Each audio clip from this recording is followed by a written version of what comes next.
డోర్నకల్ నియోజకవర్గంలో మంత్రి పొంగులేటి శ్రీనివాసరెడ్డి పర్యటించారు. డోర్నకల్, చాపల తండ, తోడెళ్లగూడెం, రాయిగూడెం గ్రామాల వద్ద సీతారాం ప్రాజెక్టు పనులను సందర్శించి పరిశీలించారు. మహబూబాబాద్ జిల్లా డోర్నకల్ మండలంలోని సీతారామ ప్రాజెక్టులో భాగంగా లిఫ్ట్ ఇరిగేషన్ ను పరిశీలించారు రాష్ట్ర రెవెన్యూ శాఖ మంత్రి పొంగులేటి శ్రీనివాసరెడ్డి. అనంతరం మీడియాతో మాట్లాడుతూ గత ప్రభుత్వం ధనార్జనే ధ్యేయంగా ప్రాజెక్టు పనులను నిర్లక్ష్యం చేసిందన్నారు. ప్రజా సంక్షేమం పట్ల గత ప్రభుత్వం చిత్తశుద్ధి లేకుండా పనిచేసిందని ఆగ్రహం వ్యక్తం చేశారు. నిరుద్యోగుల పట్ల రేవంత్ ప్రభుత్వం చిత్తశుద్ధితో పనిచేస్తుందని, ప్రజా ప్రభుత్వం వచ్చిన 6 నెలల్లోనే 30,000 ఉద్యోగాలను ఇచ్చిందని అన్నారు. సీతారామ ప్రాజెక్టు ద్వారా 100 ఎకరాలకు సాగునీరు అందుతుందని చెప్పారు. ప్రాజెక్టు పనులను త్వరితగతిన పూర్తి చేయనున్నట్టు తెలిపారు. నేత రాజశేఖర్ రెడ్డి గారి టైంలో రాజీవ్ సాగర్, ఇందిరా సాగర్ పేరుతో జలయజ్ఞంలో భాగంగా ఏవైతే ఉమ్మడి ఆంధ్రప్రదేశ్లో చేపట్టిన ప్రాజెక్టుల్లో భాగంగా ఏర్పాటు చేసిన ఆ స్కీములనే రీడిజైన్ అనే ఒక పేరు పెట్టి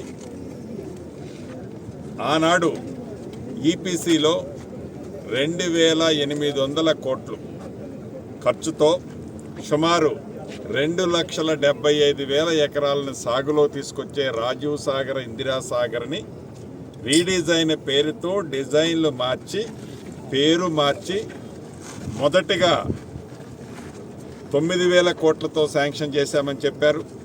ఈ 9,000 కోట్లని ఈనాడు సుమారు 18,000 కోట్లతో ఈ ప్రాజెక్టుని గత ప్రభుత్వం చేపట్టి ఈ 18,000 కోట్లలో సుమారు 8,500 కోట్లు ఇప్పటికే ఖర్చు పెట్టారు.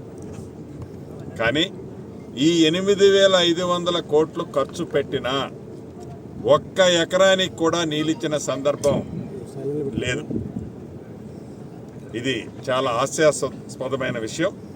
దీన్ని పేదోడు రాజ్యం రావాలి అని గడిచిన అసెంబ్లీ ఎన్నికల్లో యావత్ తెలంగాణ ప్రజల దీవెనలతో ఇందిరమ్మ రాజ్యం వచ్చిన తర్వాత యుద్ధ ప్రాతిపదిక మీద గౌరవ ముఖ్యమంత్రి రేవంత్ రెడ్డి గారి నాయకత్వంలో, ఉత్తమ్ కుమార్ రెడ్డి గారు మంత్రి గారు సారథ్యంలో ఇరిగేషన్ ప్రాజెక్టులలో ముఖ్యంగా ఉమ్మడి ఖమ్మం జిల్లా, పాత వరంగల్ జిల్లాలోని కొంత ప్రాంతానికి నీరిచ్చే దాంట్లో భాగమైన ఈ ప్రాజెక్టుని ఈనాడు పూర్తి చేసే దిశలో కార్యక్రమాన్ని చేపట్టడం జరిగింది. దాంట్లో భాగంగానే 15 రోజుల క్రితం హెడ్ వర్క్స్ని, ఫస్ట్ లిఫ్ట్ని, థర్డ్ లిఫ్ట్ని పరిశీలించాం. గౌరవ ఇరిగేషన్ శాఖ మంత్రి గారు, డిప్యూటీ సీఎం గారు, మిగతా మంత్రులమంతా మేము మొదటి లిఫ్ట్లో వెటరన్ను కూడా 4 రోజుల క్రితం ట్రయల్ వేయటం జరిగింది. అంటే ఎడ్రిచ్లో కంప్లీట్ అయినా కూడా థైలాండ్ అయిన పాలేరు దాకా నీళ్లు రావాలి అంటే మధ్యలో కొన్ని ప్రాంతాలలో ఇప్పటికీ టెండర్లే ఫైనల్ చేయాలి. మెయిన్ కెనాల్ దాన్ని కూడా ఈ ఇందిరమ్మ రాజ్యంలో ఆ గ్యాపులను కూడా టెండర్ల ప్రాసెస్ని యుద్ధ ప్రాతిపదిక మీద చేపడుతున్నాం. ఈ రాబోయే ఆగస్టు 15వ తారీఖు నాడు ఏదైతే నాగార్జున సాగర్ ఆయకట్టులో సుమారు 1,55,000 ఎకరాలని ఈ నాగార్జున సాగర్ ఆయకట్టుతో పాటు మీడియం ప్రాజెక్టులైన వైరా, అదే రకంగా లంకా సాగర్, ఈ 2 ప్రాజెక్టులో ఉన్న ఆయకట్టులతో పాటు మైనర్ ఇరిగేషన్లో ఉన్న ఆయకట్టు చెరువులను కూడా స్టెబిలైజ్ చేసే కార్యక్రమంలో భాగంగా సుమారు 100 కోట్ల రూపాయలు ఖర్చు పెట్టి ఒక లింక్ కెనాల్ని ఏనుకూరు దగ్గర నాగార్జున సాగర్ కాలువలో డ్రాప్ చేయటం జరుగుతుంది. ఆ పనులు కూడా యుద్ధ ప్రాతిపదిక మీద ఈ పేదోడు రాజ్యం వచ్చిన తర్వాత జరుగుతున్నాయి. వీటితో పాటు ఏదైతే ఈ 37వ కిలోమీటర్ దగ్గర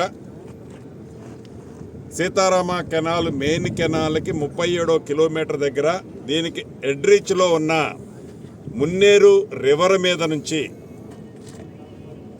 గ్రావిటీతో సుమారు ప్రతి సంవత్సరం మున్నేరు నుంచి కృష్ణా రివర్కి, కృష్ణా బ్యారేజీకి 38 నుంచి 42 టీఎంసీలు వాటరు వృధాగా సముద్రంలో కలుస్తుంది.